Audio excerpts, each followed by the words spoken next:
When my son told me I wasn't welcome for Christmas, I didn't argue. I didn't cry. I just looked at him, at the boy I had raised with my own hands, and I smiled. It was not the kind of smile born from joy. It was the bitter kind, the one you give when you've already decided something in your heart. He didn't notice. Or maybe he did, but he didn't care. His wife, Marissa, stood behind him with her arms crossed, her lips twisted in that way that told me this was more her doing than his. And maybe that was true. But the words had come out of my son's mouth, and so they belonged to him. "Mom," he said, almost sighing like I was a burden to even speak to. "I think it's better if you don't come this year. It's too crowded. We're trying to start our own traditions crowded." That was the word he used. Crowded, as though there wasn't enough space in his home for me, the woman who had worked 3 jobs at a time just to keep a roof over his head. Traditions, as though the years of laughter and meals I had prepared weren't tradition enough, as though the stockings I had sewn by hand when he was a child meant nothing anymore. I remember standing there, my fingers gripping the strap of my old purse and feeling the weight of every sacrifice I had made over the decades.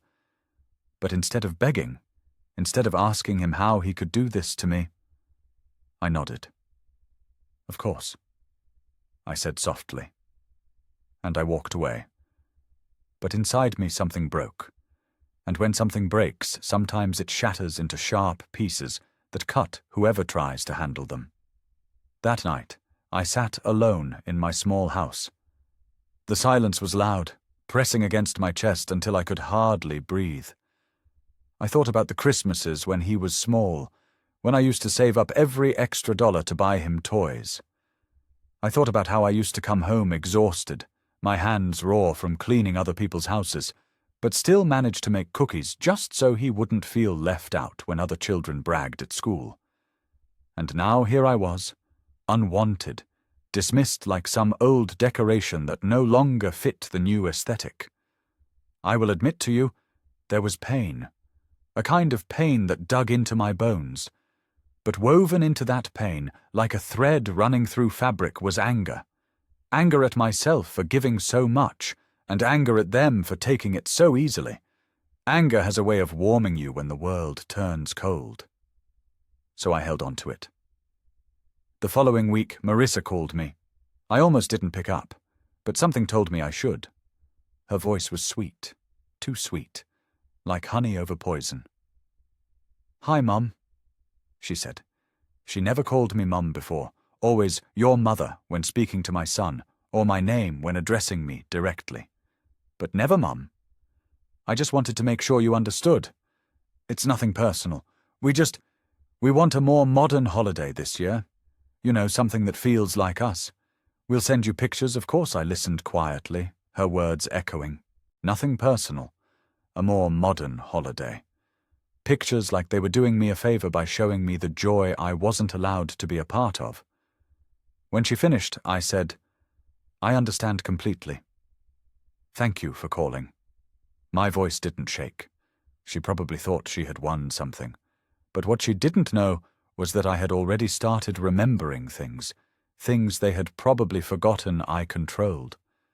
Because here's what no one tells you. When you give everything to your family, sometimes that everything includes control. My son's house. I was the one who had co-signed on it when the bank wouldn't give him the loan. My name was still on the paperwork. The cars they drove? Paid off because I had dipped into my retirement. Their credit cards? Linked to the account I helped them open. They thought I was just some old woman who had faded into the background. But I was the foundation they had built their lives on. And I was tired of being stepped on like cracked concrete. The next day I drove into town. The winter air was sharp, biting my cheeks. But I didn't care.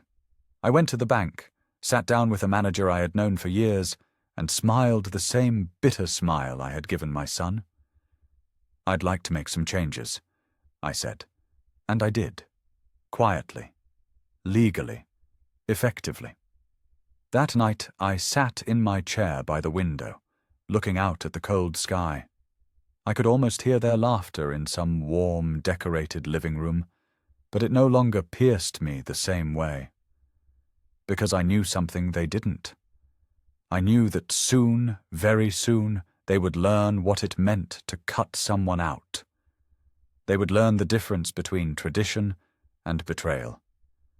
And I would be the one to teach them. Do you know what it feels like to be invisible? To stand in a room full of people you love and realize they see right through you? I had lived with that feeling for years. Ever since my son married Marissa, I had become more of a shadow than a person. She had a way of pulling him closer, making decisions for him, speaking for him, until his voice sounded like hers. At first I told myself it was natural. Wives and mothers have always tugged on opposite ends of a man's attention. But soon it wasn't just attention. It was respect. It was love. It was loyalty. The little things cut the deepest. When my birthday came and went with nothing but a half-hearted text. When Thanksgiving arrived and I was told they were traveling instead of hosting, only to see photos of a full dinner table on social media. When my grandson was born and I wasn't called until 2 days later. I had swallowed it all because that's what mothers do. We tell ourselves we are strong enough to endure anything if it means our children are happy. But strength can sour into bitterness when it is never acknowledged, never returned. So, as I sat there, the memory of his words, "You're not welcome for Christmas," replayed in my mind like a scratched record. And each time, my anger grew sharper, clearer. I began to plan, not in a loud way, not with shouts or tears, but in silence. Quiet plans are the most dangerous kind. It started with the house. Without my signature, they could not refinance. Without my approval, certain accounts remained tied to me. They had lived so comfortably, thinking their independence was absolute. They had forgotten the strings. And I was ready to pull them. I remember the first time I held my son in my arms. He was so small, his fists balled tight, his cry filling the hospital room. I promised him then that I would never let him suffer. And I hadn't. But now I realized that I had protected him so much from suffering that I had forgotten something else. Suffering teaches respect. And maybe, just maybe, it was time he learned. I am not a cruel woman. But I am a patient one. And patience, when broken, can become a weapon sharper than any knife. The night before Christmas, while the town lit up with decorations and joy, I sat in my little house alone, my phone silent, no invitation coming.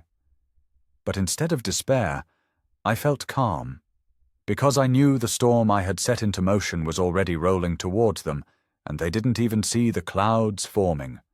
Christmas morning came like a cruel reminder. Outside, the streets glittered with snow.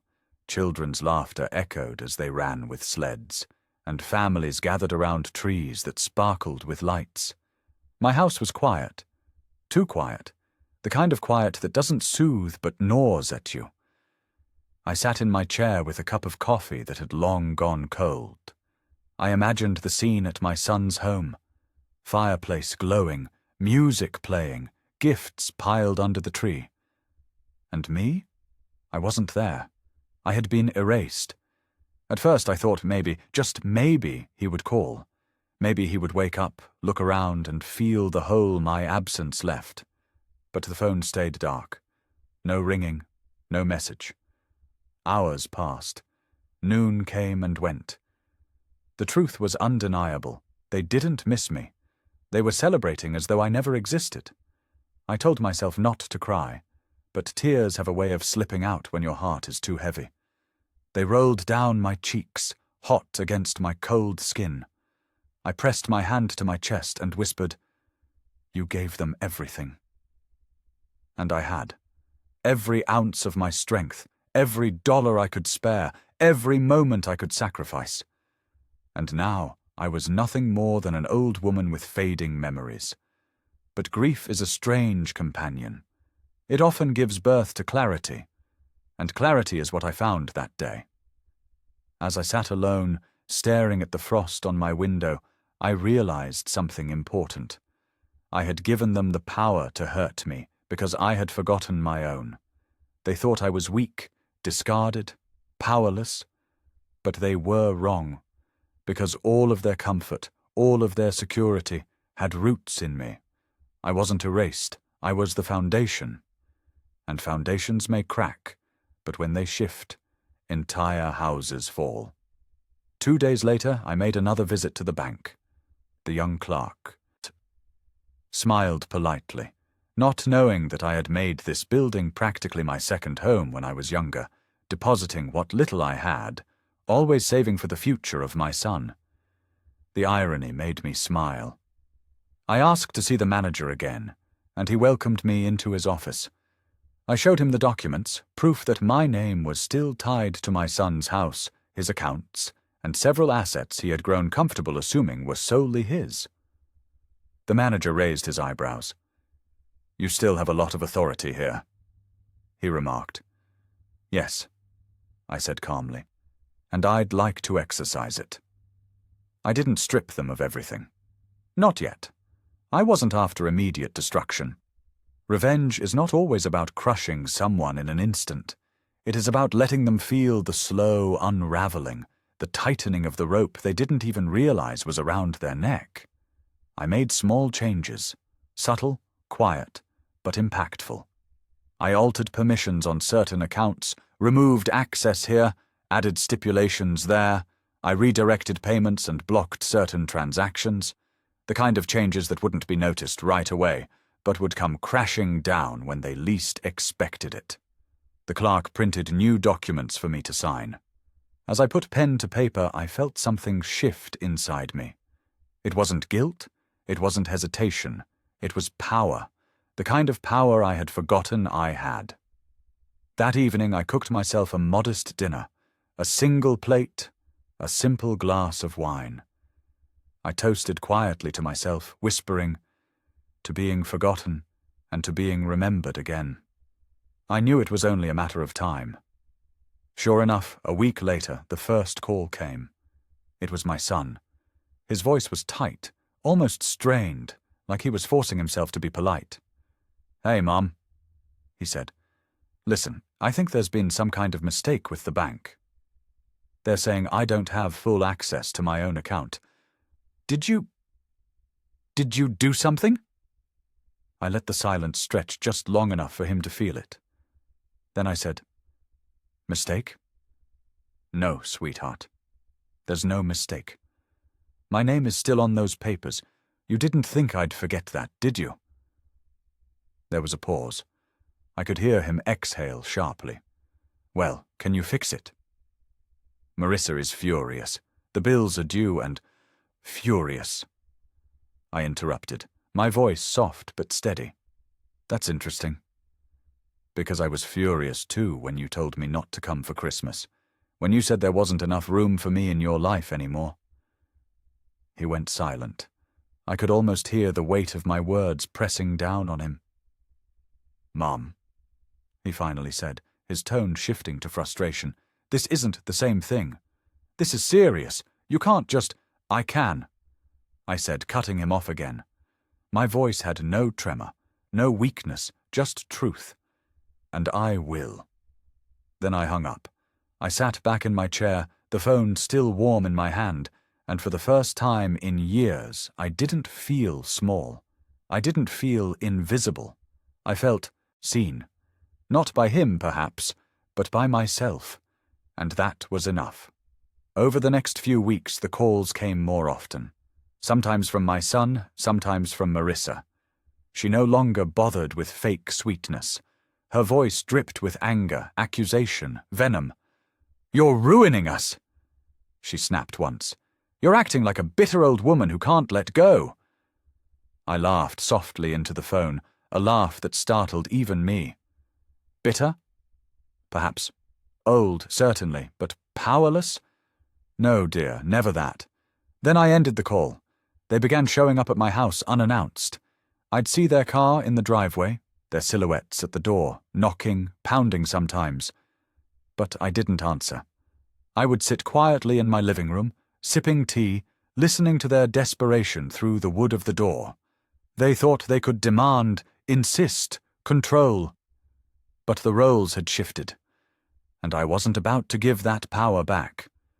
Do you know what true justice feels like? It isn't loud, it isn't fiery or dramatic, it's quiet. It's watching those who wronged you finally understand the weight of their own choices. It's hearing the silence on the other end of the line when they realize you are no longer afraid. I began sleeping better, eating better, even smiling again, not because I enjoyed hurting them, but because I had stopped allowing myself to be hurt by them. That's the secret no one tells you. Revenge isn't just about payback. Sometimes it's about reclaiming yourself. Still, I wasn't finished.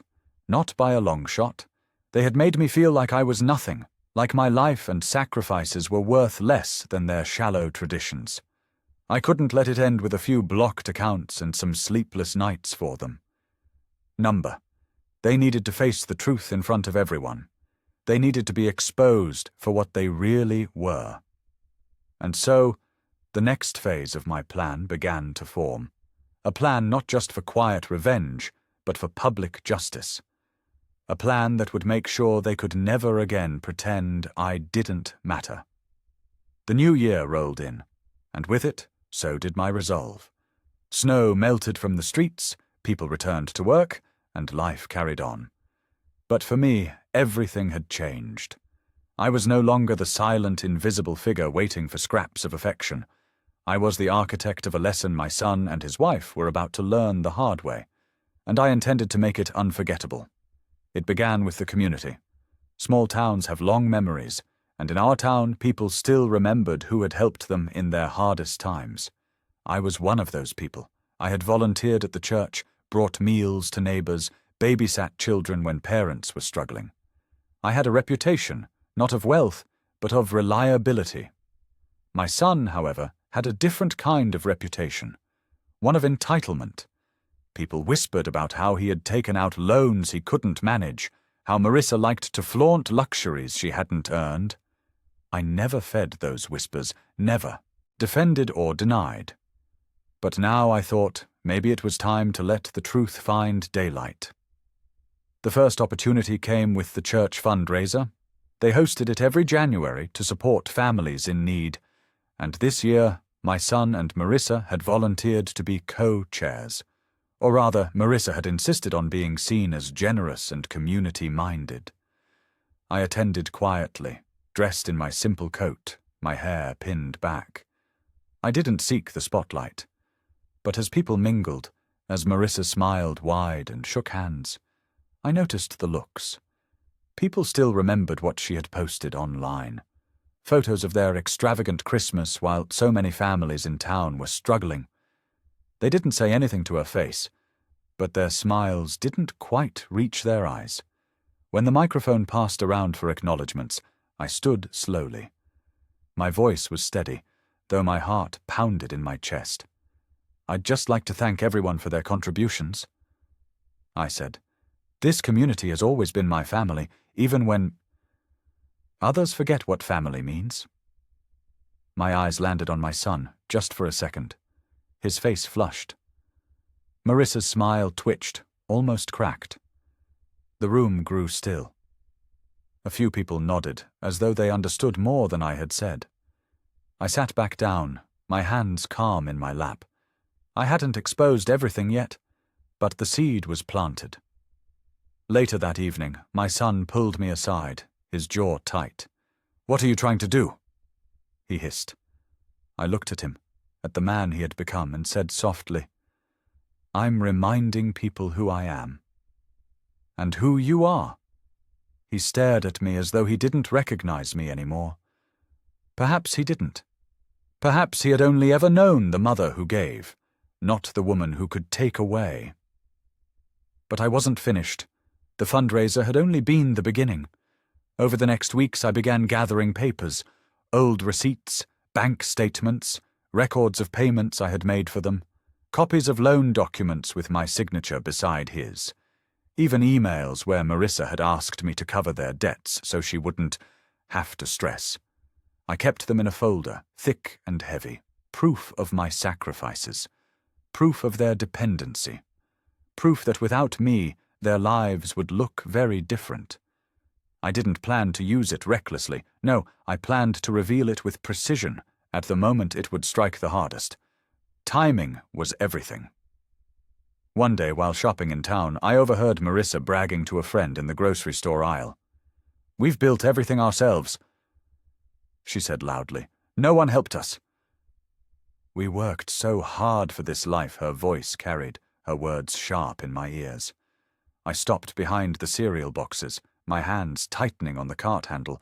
Lies, bold, ugly lies. I felt anger rise like a flame inside me. But I didn't confront her there. Not yet. I simply noted the moment, the arrogance. Because arrogance always writes its own downfall. At night, when the house was quiet, I would sit at my table and write not letters of love, as I once did for my son when he was away at college, but letters of truth. Letters to the community board, to the bank, to the organizations my son and his wife liked to associate themselves with. Letters that would one day reveal exactly how their lifestyle had been built. I didn't send them yet. They sat in a neat stack, waiting, like weapons in a drawer. But I wasn't all vengeance. Sometimes in the quiet, I wondered if my son would come to me first, if he would apologize, admit his wrongs, try to make peace. A part of me still hoped for it. But hope, I had learned, was dangerous. And each time the phone rang, not with his apology but with his demands, that hope died a little more. One night he called again, his tone strained. "Mum, we're behind on the mortgage. The bank says we need both signatures to work something out. Can you please just sign the papers?" I let the silence linger before answering. "No," I said simply. "Why not?"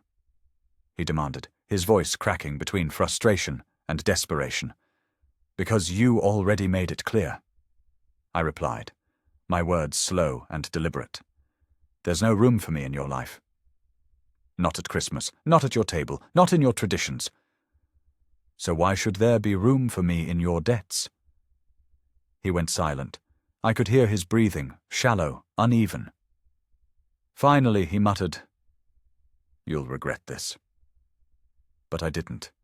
I hung up, placed the phone down, and whispered to myself, "No, son.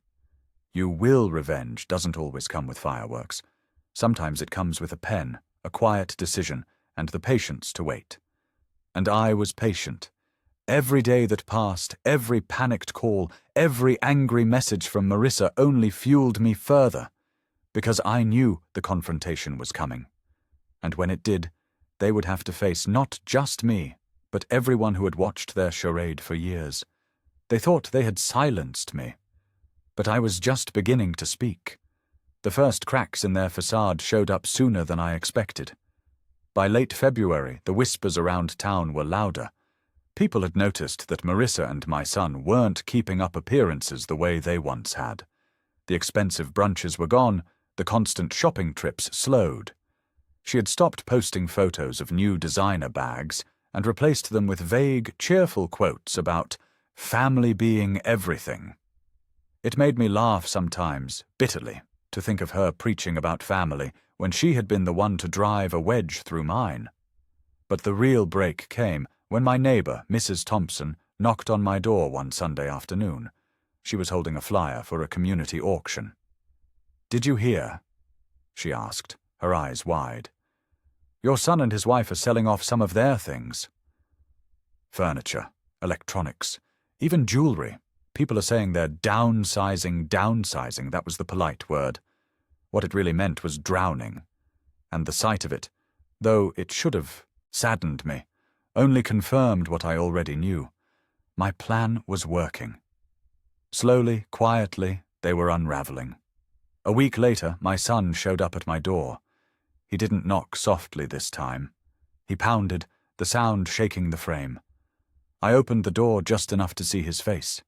He looked tired, unshaven, eyes bloodshot. This was not the confident man who had told me I wasn't welcome. This was a boy again, desperate, cornered. "Mom, please," he said, his voice breaking. "We need your help."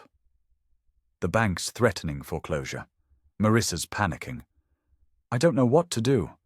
I let him talk, let the desperation spill out.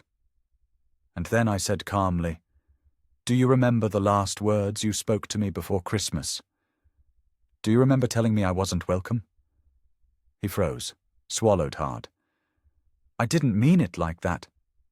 "But you did," I interrupted. "You meant every word. And now you want me to forget them because it suits you."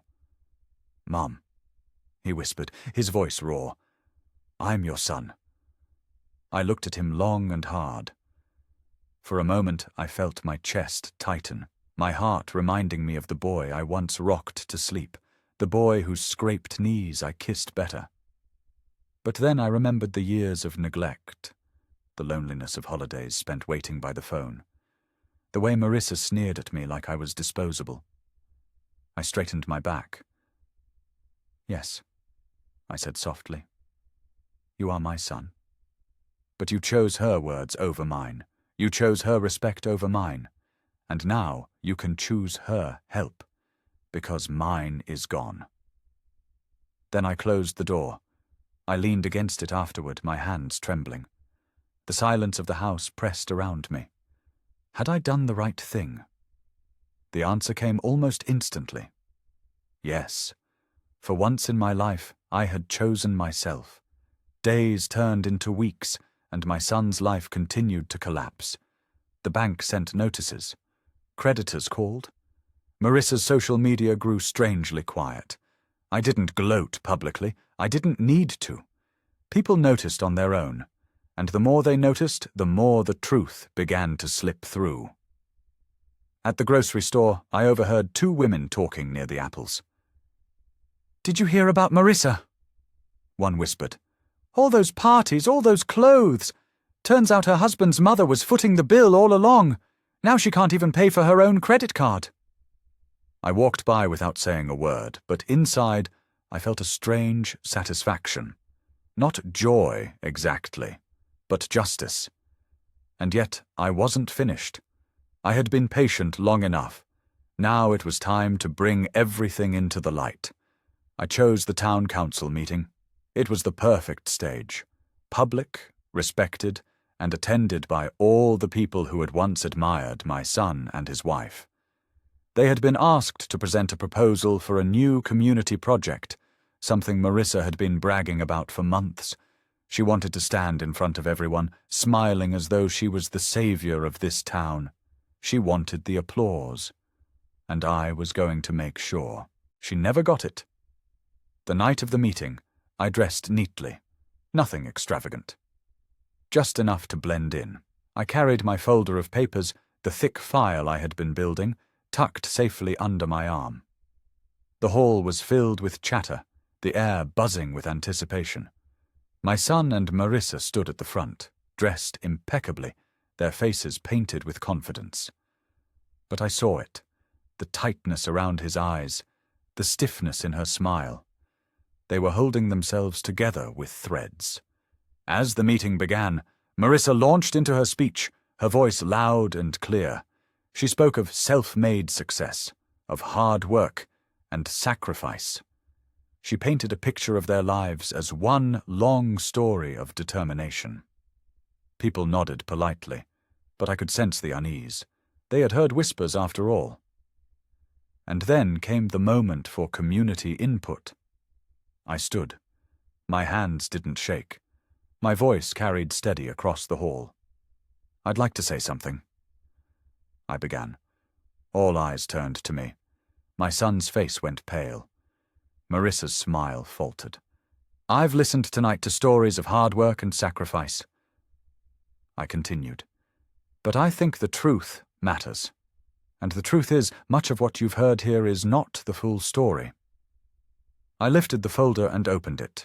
The sound of paper rustling was sharp in the quiet room. I have records. Records of payments I made, records of loans I covered, records of debts that would have drowned them if not for me. A murmur rippled through the hall. I could see Marissa stiffen, her eyes flashing panic. My son shook his head slightly, mouthing, "Please." But I didn't stop. For years, I gave everything I had to help my son and his wife. I worked myself to the bone to keep them afloat. And in return, I was told I wasn't welcome at Christmas. I was told there wasn't room for me in their lives. But there was always room for my money, wasn't there? The room erupted in whispers, shocked glances darting toward the front of the hall. My son buried his face in his hands. Marissa's mask cracked completely, her lips trembling as though she might scream. I closed the folder and looked around the room. Real family doesn't discard you when you're no longer convenient. Real family doesn't erase you from the table you helped build. My voice broke slightly, but I held strong. And if anyone here still believes the lies of self-made success, I suggest they look closer. The truth has always been in the fine print. When I sat down, the silence was thick. My son didn't move. Marissa stared straight ahead, her face pale as stone.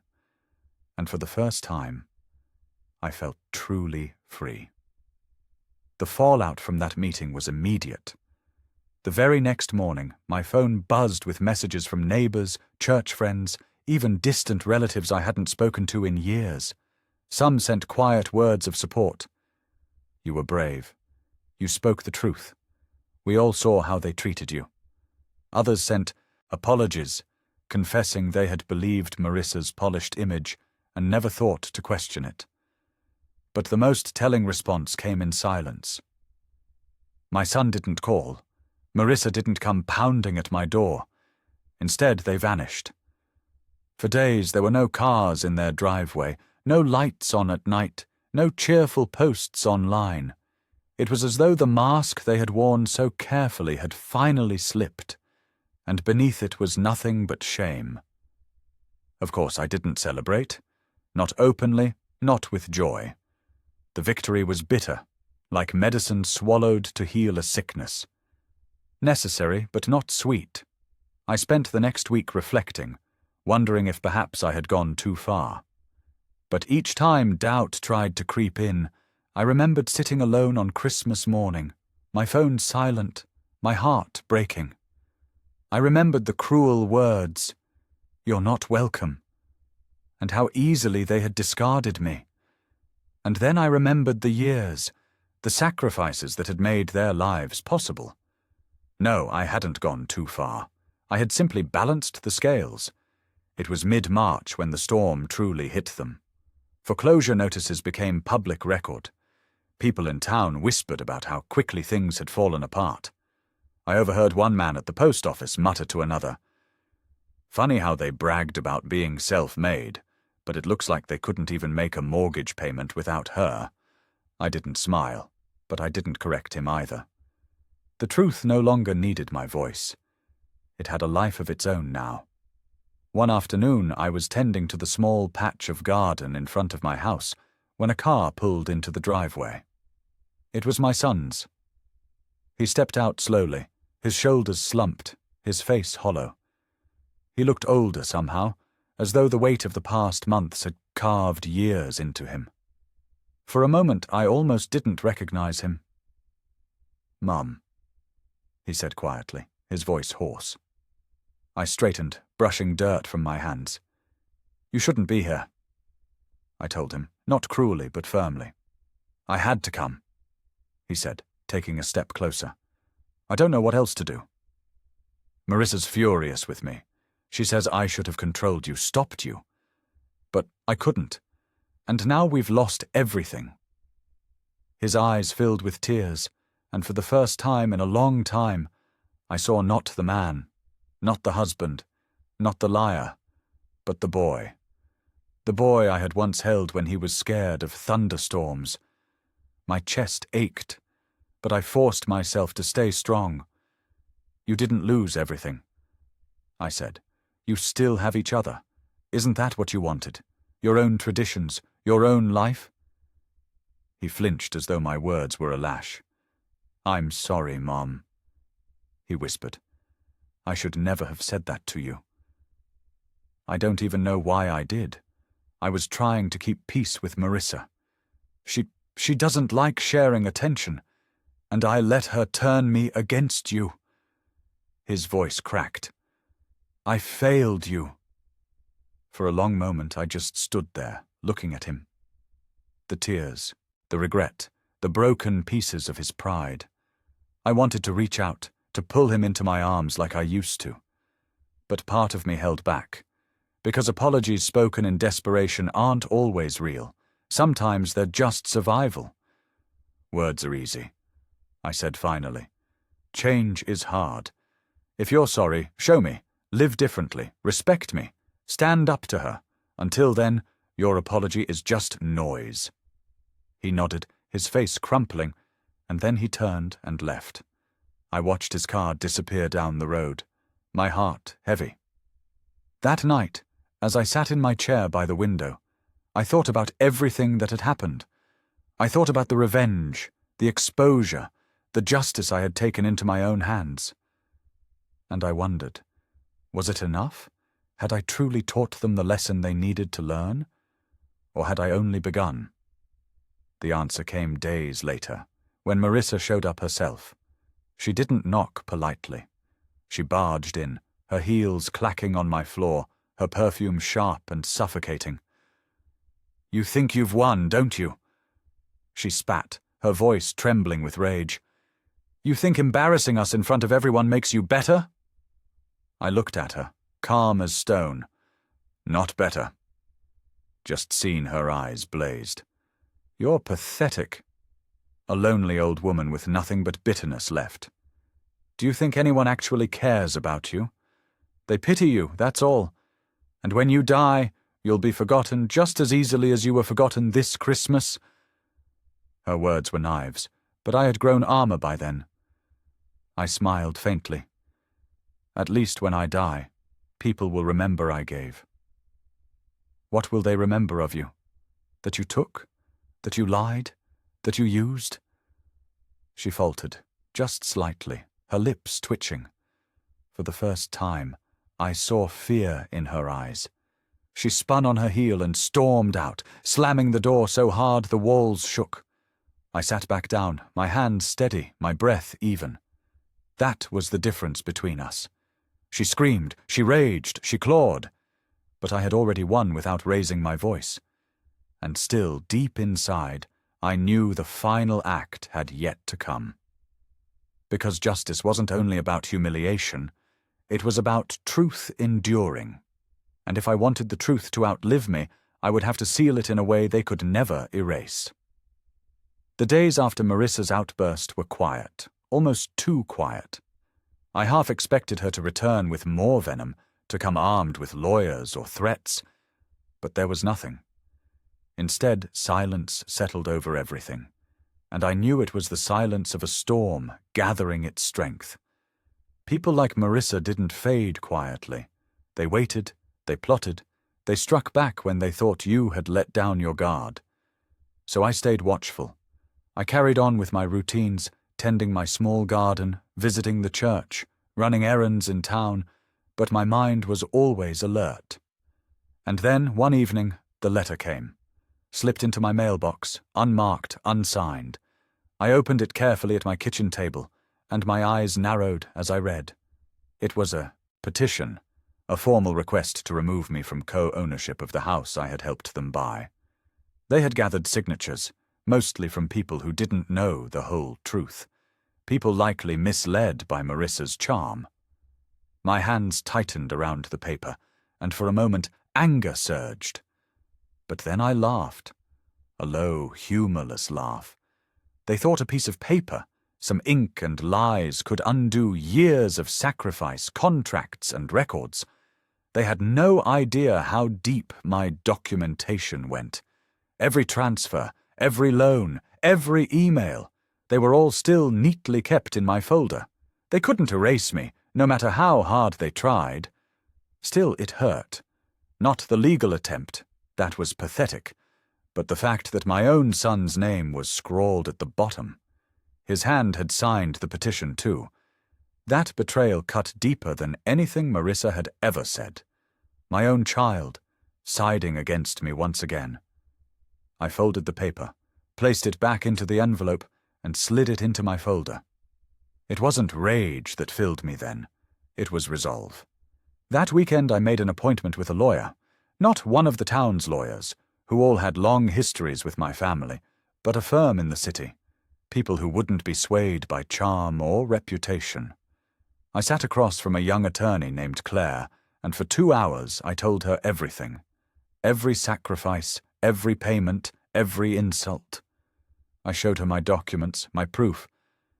She listened silently, taking notes, her face unreadable. When I finally finished, she closed her notebook and looked me in the eye. "You've been more than generous," she said, "and you've been taken advantage of. You have every right to protect yourself and your assets.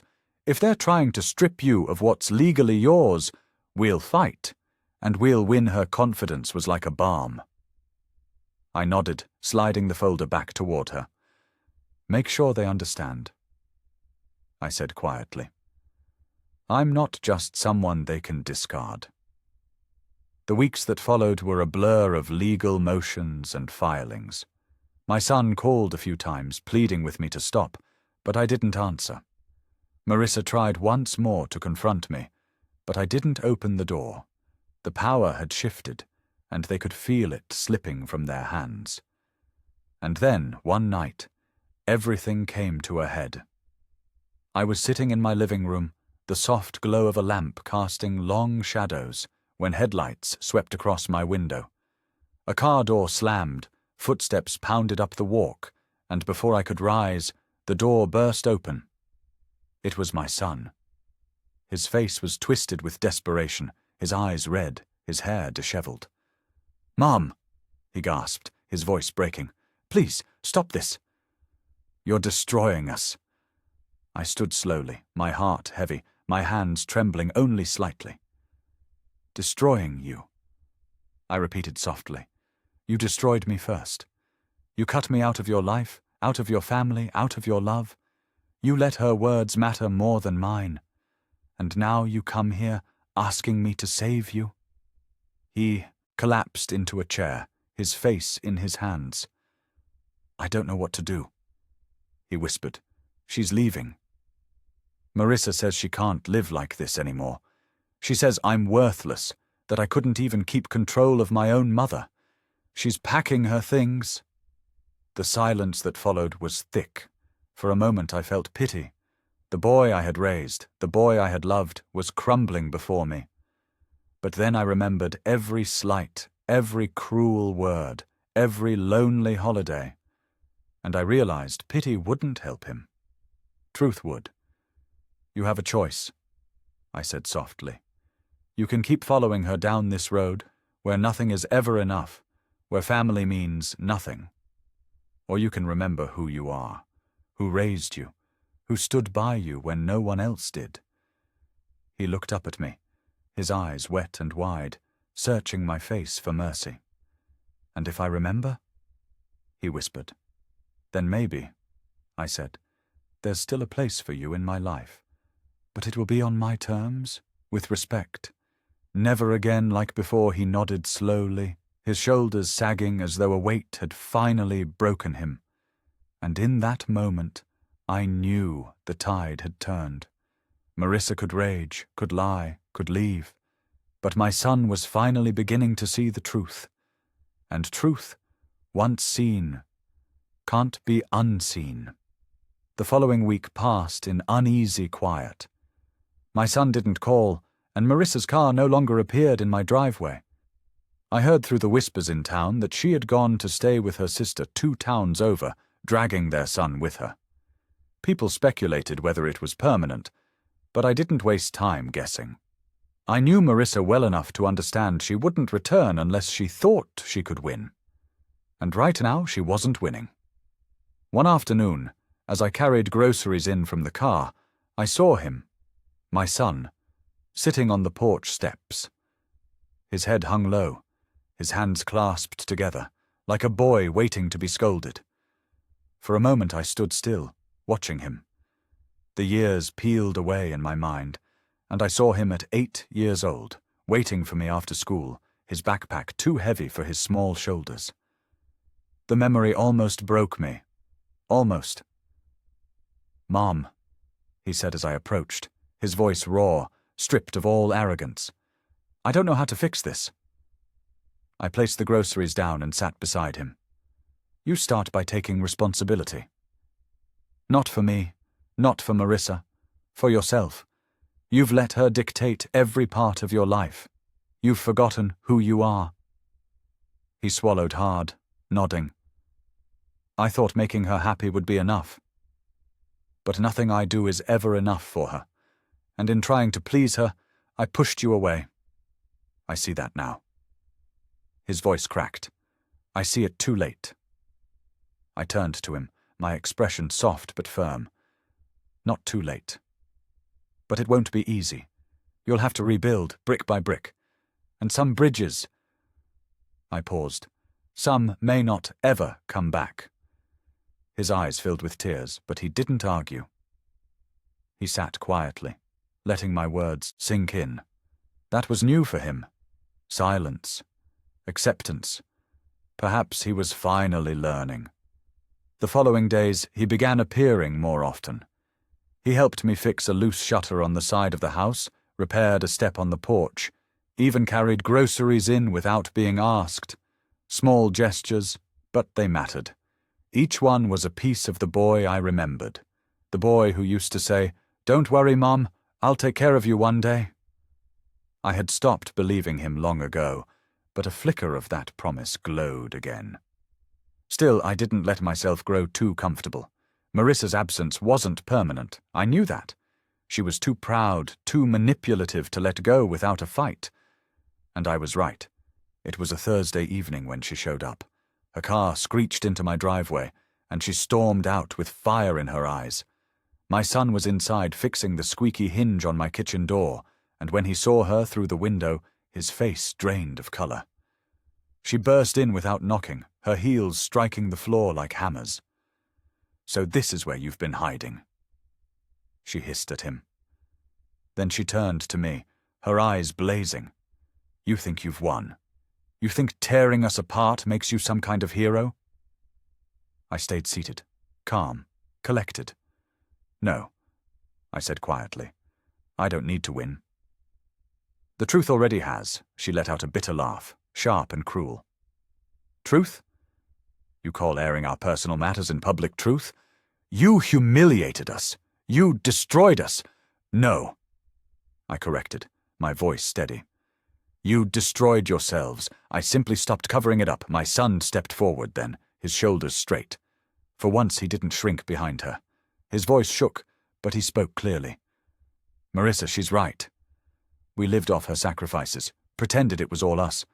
I let you convince me to push her aside, and it was wrong. I won't do it anymore." Marissa spun on him, her face twisted with fury. "You weak fool! You'd rather crawl back to your mother than fight for your wife?" His reply was quiet but firm. "I'd rather stand with the one person who's always been there for me." Even when I didn't deserve it, for a moment, silence fell. Marissa's mouth opened, but no words came. Her eyes darted between us, rage battling desperation. Finally, she let out a sharp sob, grabbed her keys, and stormed out. The door slammed, the echo rattling through the house. Her car roared out of the driveway, and then there was nothing but quiet. My son stood there, shaking. "She'll come back," he whispered, almost to himself. "She always does." I looked at him, my heart both heavy and light. "Then next time you'll have to decide who you truly are. Because you can't live torn between lies and truth forever." He nodded slowly, as though my words had etched themselves into him. And for the first time in years, I allowed myself to believe he might finally choose right. The house felt different after Marissa's storming. Exit. For the first time in years, there was no tension lingering in the air, no sharp words waiting to be hurled. no feeling that I was walking on glass in my own presence. My son stayed that evening, fixing the last hinge, sitting with me at the kitchen table, as though he hadn't done so in years. We shared a simple meal, stew and bread, and though the silence between us was long, it wasn't heavy. It was healing. Yet even as we ate, I could see it in his eyes. Fear, guilt, uncertainty. He wasn't free of her, not yet. She was a shadow still clinging to him, her words echoing in his mind, her anger haunting him. I didn't push. Change doesn't come by force. Change comes when a man has been broken down so far he can no longer pretend. Over the next week he returned every day. He helped mend the fence, cleared out the shed, even fixed the leaky faucet in my bathroom. They were small things, ordinary things, but to me they were extraordinary. For years I had asked for nothing but his presence, and here it was at last. He even laughed once, a short laugh while covered in sawdust. It reminded me of the boy who used to giggle uncontrollably at my corny jokes. My heart softened, but I kept my guard up. Then, one evening, as the sun set and painted the sky orange, he spoke the words I had long waited to hear. "Mum," he said, his voice low, steady, "I want to make this right. Not just with you, but with everyone. I don't want to live behind lies anymore." I looked at him carefully, searching his face. "And how will you do that?" His jaw tightened, and for the first time, I saw something new in him. Determination. "I'll tell the truth myself. I'll stand up in front of the community and admit what we did, what you did for us. I'll make sure they know the real story, not the one Marissa and I painted." The words stunned me.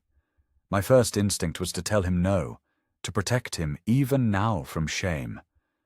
But then I remembered the countless times I had been left alone, humiliated, cast aside, and I realized he needed this, not just for me, but for himself. Redemption isn't found in silence, it's found in confession. "If you're sure," I said softly, "then I won't stop you. But don't do it for me. Do it because you want to live with honesty." He nodded, his eyes glistening. "I do. I'm tired of pretending the day came sooner than I expected. The town hosted a spring gathering at the park, a day of music, food, and speeches. People laughed, children ran, couples strolled hand in hand. I stayed at the edge of the crowd, not seeking attention, simply watching. And then my son stepped forward. He stood on the small stage, his hands gripping the microphone. His voice trembled at first, but then it grew stronger. "Most of you know me," he began, "and most of you know my wife. We've told a story for years about building our life on hard work, but it wasn't true. The truth is, we built our life on someone else's back." On my mother's back, a murmur rippled through the crowd. He pressed on, his voice breaking with emotion. "She paid for things we couldn't afford. She saved us when we should have been drowning. And instead of honoring her, I let Marissa convince me to push her aside. I let my pride blind me. I let her sit alone on Christmas morning while I laughed in a house she helped build. And I will never forgive myself for it." The crowd grew still. People who had whispered behind hands now listened with wide eyes. He took a deep breath. "I don't know if I can ever make it right. But I want you all to know the truth. My mother gave everything, and I gave her nothing. I want to change that." My eyes filled with tears. My chest ached, but it wasn't the ache of betrayal anymore. It was the ache of release, of hearing words I thought I would never hear.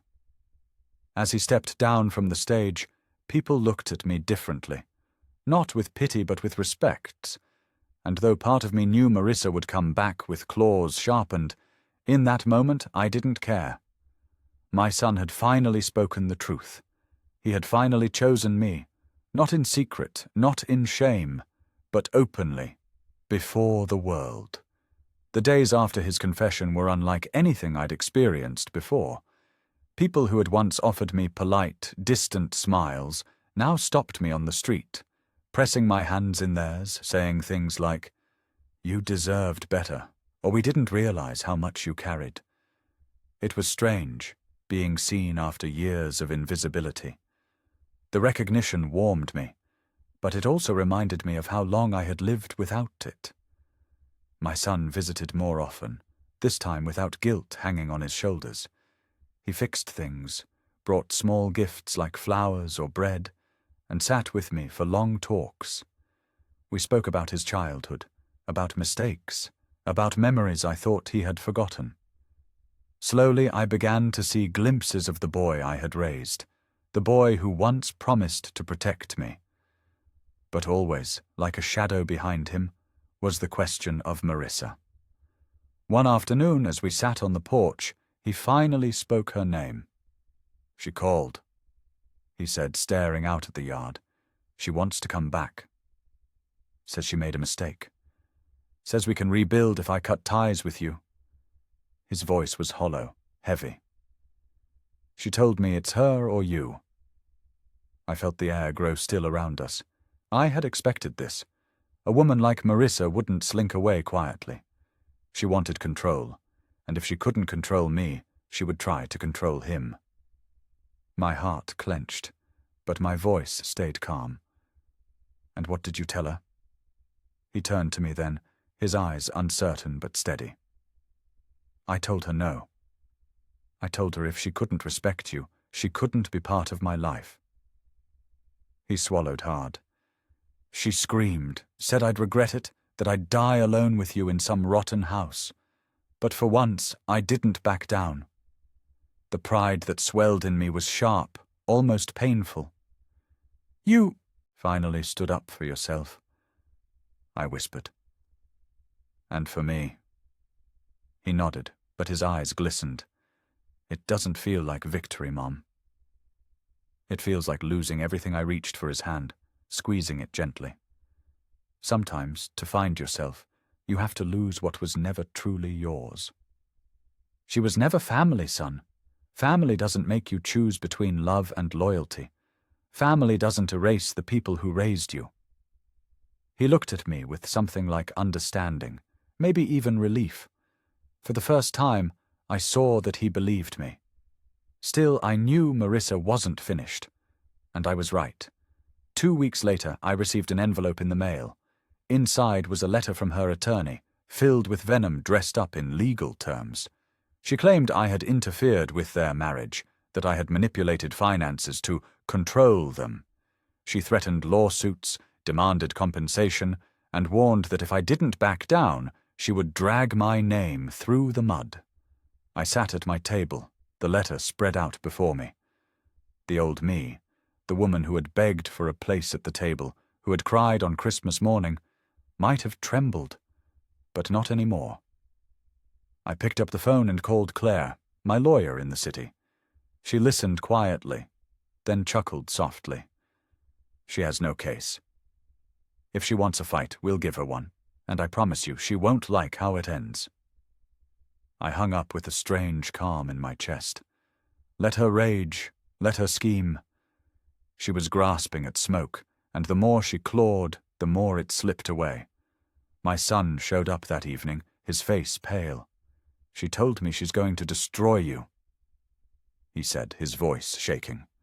I smiled faintly. "She can try.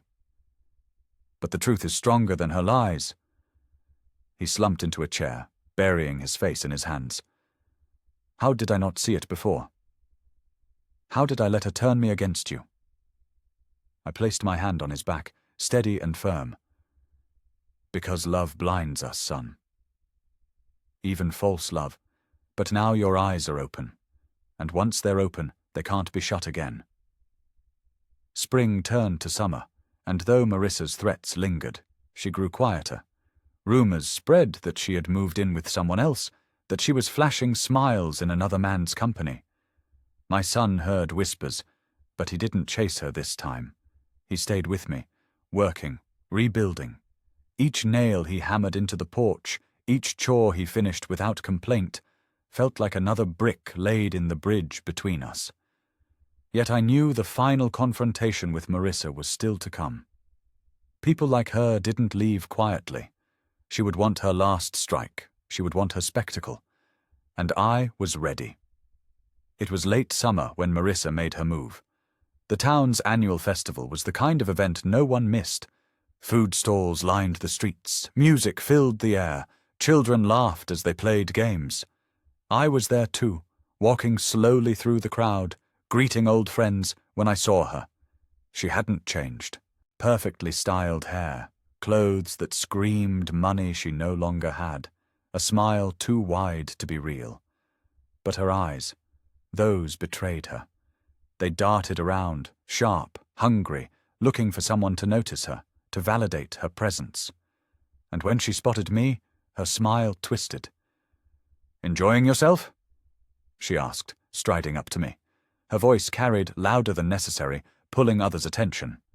That was her gift, turning every encounter into a stage.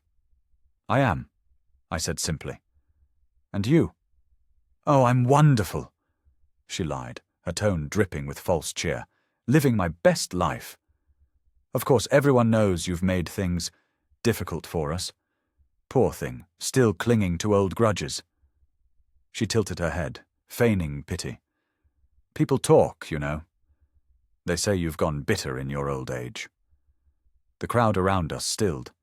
I felt eyes on me, waiting, watching. In years past, I might have shrunk under that gaze. But not now. I straightened my shoulders and spoke clearly, each word deliberate. "People also talk about honesty," I said, my voice steady. "They talk about who shows up when the bills need paying, who sacrifices so others can have what they never earned. And they talk about who takes and lies. I don't need to defend myself, Marissa. The truth already has." Her face flushed, her lips tightening. She wasn't used to being challenged so openly. "You pathetic old woman," she spat, her voice rising. "Do you think anyone here actually respects you? You're a burden, nothing more. Even your own son tried to cut you out." I felt a hush ripple through the crowd, and then, before I could speak, a voice rang out. Strong, clear, my son's. "No, Marissa." He stepped forward, his eyes locked on her. "I was wrong. I let you poison me against the only person who's ever truly loved me, and I'll regret that for the rest of my life. But I won't let you twist it anymore. Everyone here deserves to know. You used me, you used my mother, and you lied to this town. I won't stand by it again." The silence that followed was heavy, broken only by whispers. Marissa's mouth opened, then shut, her face pale beneath her perfect makeup. For once she had no script, no performance left. She spun on her heel and stormed away, her exit watched by dozens of eyes that had once admired her. I stood frozen, my chest aching, my eyes wet. My son turned to me then, his voice breaking. "I should have said it sooner. But I'll say it every day if I have to. I'm sorry, Mum." I reached out, taking his hand. "Actions will matter more than words," I said softly. "But today you've begun to show me." The festival carried on, but for me, everything had changed. The crowd no longer looked at me with pity, but with respect. My son no longer looked at me with shame, but with remorse and resolve. And Marissa, she was gone, not just from my life, but from the fragile pedestal she had built in this town. That night, as I sat by my window, I whispered to myself, "Real family is not who shares your blood. Real family is who stands beside you when the world watches." And for the first time in years, I felt at peace. The weeks after the festival felt like breathing fresh air after years of suffocation.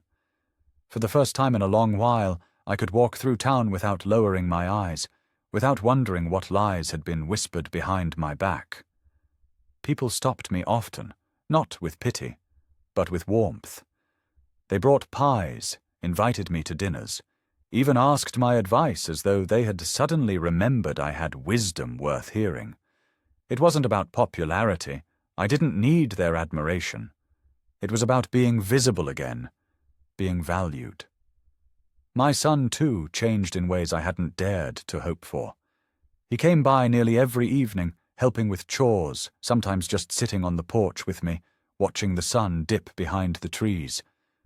He spoke less of Marissa, and when he did, it wasn't with longing, it was with recognition of who she truly was. I don't know how I didn't see it. He admitted one night, staring at his hands. She twisted everything, made me believe you were the problem.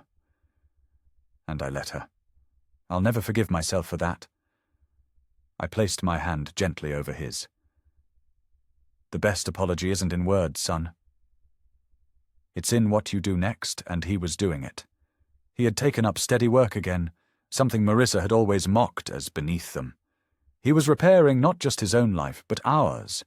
Each nail he hammered, each meal we shared, stitched another seam back into the fabric of our bond. But peace is a fragile thing, and I knew Marissa wasn't gone for good. She thrived on control, and the sight of us rebuilding would burn her worse than any public humiliation. I was right.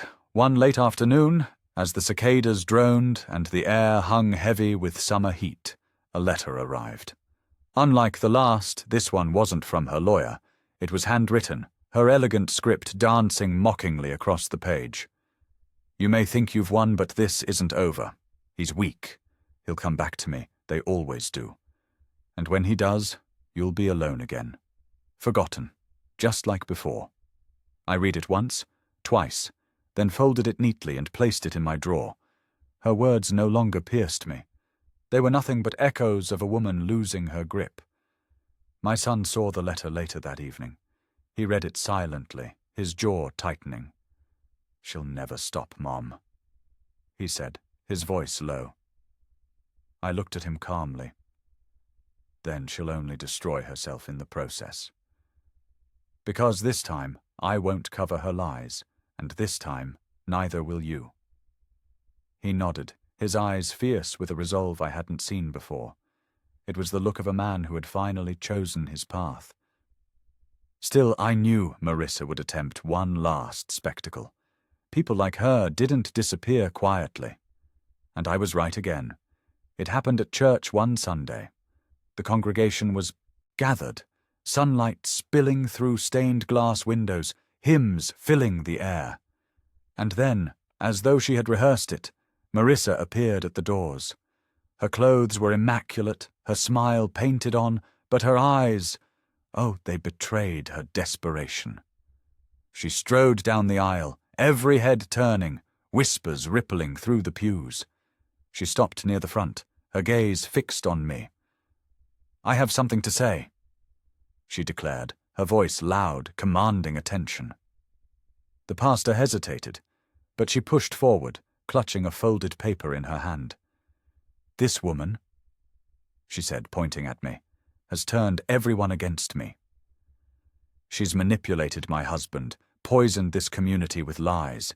She is not the saint you all think she is. The room gasped, murmurs rising. But I stayed seated, calm, my hands folded in my lap. I didn't need to defend myself, not this time, because my son stood. He walked to the front, his voice steady, strong. No, Marissa. You're the liar. You used me. You used my mother. You made me turn against the only person who ever truly cared for me. But it's over. We all see you for who you are now. He turned to the crowd, his voice ringing clear. My mother sacrificed everything for me, and I betrayed her for a woman who only cared about herself. But I won't let her rewrite the truth anymore. The silence that followed was heavy, powerful. Marissa's face twisted, her mask cracking under the weight of exposure. She tried to speak, but no words came. Finally, with her head held too high to be convincing, she turned and stormed out, her heels clicking angrily against the church floor. The congregation erupted into whispers, but not about me. About her. And for the first time, I didn't feel invisible in that church. I felt vindicated. My son returned to my side, his face pale but resolute. "It's done," he whispered. "She's finished." And I believed him.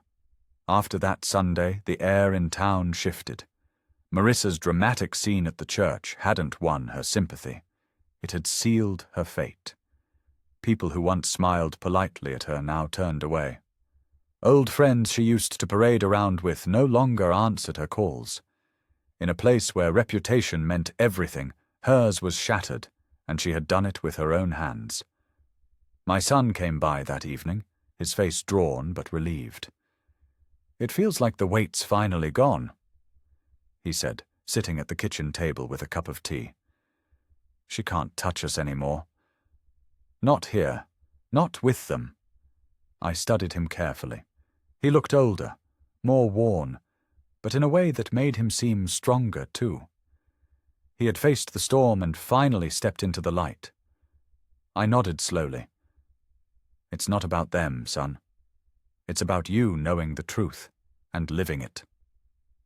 He nodded, his gaze distant. "I lost so many years, Mom.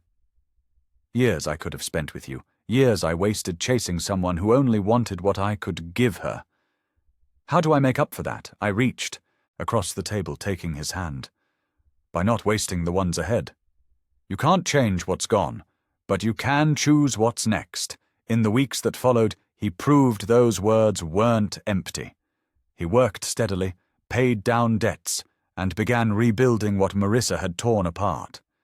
He wasn't perfect, no one ever is, but each day he showed me in small ways that he was choosing me, choosing truth, choosing respect. And as for Marissa, she lingered on the edges, a ghost trying to slip back into places she no longer belonged. Rumors spread that she had moved again, clinging to another man with promises of wealth she couldn't deliver. She sent one last letter, venomous and scrawled with accusations. But this time I didn't even open it fully. I burned it in the fireplace, watching the paper curl and blacken until it was nothing but ash. By autumn, life had settled into a rhythm I hadn't thought possible. My son and I spent evenings on the porch, sipping tea as the leaves turned gold and red. Sometimes he spoke of regret, sometimes of hope, and sometimes we sat in silence, simply sharing the same space, the thing I had longed for most all those years. One evening, as the sun dipped low, he turned to me and said, "Mom, I don't know if I'll ever deserve your forgiveness, but I want you to know I'll never let anyone erase you again. Not from my life, not from my family." His eyes shone with sincerity I hadn't seen since he was young. Tears stung my eyes, but I smiled. "Forgiveness isn't about deserving, son. It's about healing, and I think we're finally on that road. The pain of the past didn't vanish overnight. The scars remained, but they no longer ached the way they used to. They reminded me of what I had endured, what I had survived, and what I had reclaimed. As the days grew shorter and winter crept closer again, I found myself at peace. Not because everything was perfect, but because I had finally learned a lesson it had taken me a lifetime to grasp. Real family isn't measured in holidays or appearances, in gifts or smiles for the crowd. Real family is found in the people who show up, who stand beside you when the world turns its back. I had been betrayed. I had been cast aside, but I had also taken back my power, my voice, my place. And in the end, justice hadn't just been about exposing lies, it had been about rediscovering myself. And that, I realized one cold evening as I watched the first snowfall, was the sweetest revenge of all. Winter returned like an old, familiar song, its cold air seeping through the cracks of the house, its silence heavy with memory. A year had passed since that Christmas morning when my son told me I wasn't welcome, and though the wound would always live inside me, the scar it left hand hardened into strength. I sat at the kitchen table with a cup of tea, the window glowing faintly with the soft light of falling snow. My son was coming over later to help put up the tree. My tree, not his, not Marissa's. For the first time in years, I felt no ache in decorating alone. Because I wouldn't be alone. He had chosen to come back, and this time it wasn't because of obligation or pressure. It was because he wanted to. When the knock came, I rose to open the door. He stood there, bundled against the cold, carrying a box of ornaments from his childhood. His smile was small, tentative, but it was real. "Thought we could use these," he said, stepping inside. I touched the box gently, memories flooding me. Tiny paper stars he had cut in kindergarten.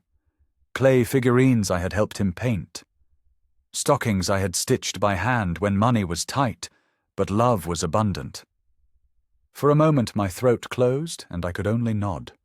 We decorated in quiet companionship, the glow of the lights casting warmth across the room. At one point he paused, holding a small ornament shaped like a bell. "Do you remember this?" he asked. I smiled faintly. "You begged me for it in the store, and I told you we couldn't afford it. You cried all the way home. Then the next week, I went back and bought it anyway." He chuckled softly, shaking his head. "You always found a way. Even when you had nothing, you gave me everything." His voice grew quieter. "And I repaid you with nothing but pain." I reached out, taking the ornament from his hand and hanging it on the tree. "You repaid me by being my son. That's always been enough. Even when you forgot it, I didn't." The room was quiet after that, filled only with the crackle of the fire and the soft sound of snow outside. For the first time in many years, the silence wasn't heavy. It was peace. Later, as we sat with mugs of cocoa, he turned to me. His face was serious, his voice steady. "Mom, I want to make something clear. Marissa's gone. She won't be back. She's already found someone else, someone with more money to leech off. And I don't care anymore. Let her. I just want to rebuild what I almost lost with you." I studied him carefully, searching for cracks, for hesitation. But there was none. He was weary, yes, but there was steel in his eyes now, not the fragile glass that used to shatter under Marissa's influence. "Then rebuild," I said softly, not with grand promises. With small actions, one day at a time, he nodded, and in that moment I saw the boy I had raised, now grown into a man who had finally learned. As the evening drew to a close, he stood to leave. At the door he hesitated, turning back to me. "Merry Christmas, Mom," he said. The words carried weight, redemption, healing. I smiled, my heart swelling. "Merry Christmas, son." When the door closed behind him, I stood in the quiet house, the tree glowing softly in the corner. A year ago I had sat in this same silence, broken and forgotten. Tonight the silence was full of memory, of healing, of hope. I whispered to myself, "Real family is not who you're related to. Real family is who remembers you, who stands with you, who chooses you, even when it costs them everything." And with that truth, I knew the circle had closed. The betrayal had cut deep, but the justice, the revenge, had not only humbled those who wronged me, it had restored what I thought was gone forever. The snow kept falling that night, covering the street outside in a soft white blanket, and I sat by the tree long after my son had left. The lights twinkled against the ornaments we had just hung, each one carrying a memory. Some sweet, some bitter, all of them pieces of a story that could never be erased. I thought of the long road that had brought me here, the sacrifices, the betrayals, the loneliness, the anger that had burned so hot it had nearly consumed me. And then I thought of the silence now, not empty but whole, filled with the quiet strength of survival. In the days that followed, the town seemed to move on. Marissa became a ghost, her name spoken only in whispers, her presence fading from gatherings and conversations. People no longer looked at me with pity or curiosity. They looked at me with recognition, as if they finally understood what had been standing in front of them all along. My son carried himself differently too. He didn't shrink in public, didn't look over his shoulder as though waiting for her shadow to appear. He walked beside me instead, steady, grounded. On New Year's Eve, he came to my house again. He brought a small cake, nothing fancy, and 2 glasses. We sat at the table together, just the 2 of us, as fireworks cracked faintly in the distance. Midnight came, and he raised his glass. "To second chances," he said quietly. I lifted mine, my throat tight. "To truth," I replied, "and to never being forgotten again." We clinked glasses, and I saw it in his eyes then, the sincerity, the gratitude, the love that had once been buried under years of manipulation, but now shone clear. It didn't erase the past. Nothing ever could. But it gave the future a chance, and that was more than I had thought I would ever have. When the night ended and I stood at the door watching him leave, I realized something that settled deep in my chest. Revenge had brought me strength, yes. It had forced the truth into the light and broken the chains of their lies. But what mattered most wasn't the humiliation I had dealt Marissa, or the justice I had claimed in front of the town. What mattered was that through it all, I had reclaimed myself, my worth, my place. As the snow crunched under his boots and his car disappeared down the street, I whispered into the quiet, "Real family isn't who you're born to. Real family is who shows up when everyone else walks away." And for the first time in many years, I no longer felt like a forgotten mother. I felt like a woman who had endured, who had fought back, and who had finally won.